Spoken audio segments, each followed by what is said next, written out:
മലയാള സിനിമയുടെ ചരിത്രപരമായ ഒരു ചുവട്, അതാണ് ഭ്രമയുഗം.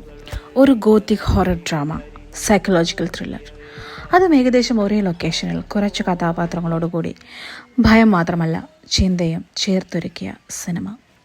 മമ്മൂട്ടി ഇത്രയും ആഴമുള്ള, തീവ്രത നിറഞ്ഞ ഒരു കഥാപാത്രം നിങ്ങൾ കണ്ടിട്ടുണ്ടോ?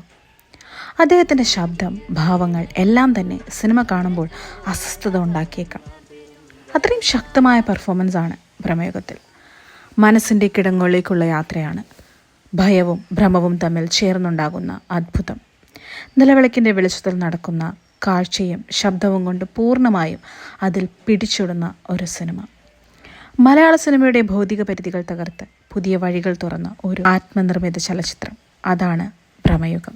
തികച്ചും വ്യത്യസ്തമായ ഭാഷയിൽ സിനിമ പറയുന്ന യുവ സംവിധായകനാണ് രാഹുൽ. ഭയമെന്നത് ഭൗതികമായല്ല, മനസ്സിൻ്റെ ഒരിടത്താണ് സിനിമയുടെ ഭയം പ്രവർത്തിക്കുന്നത്.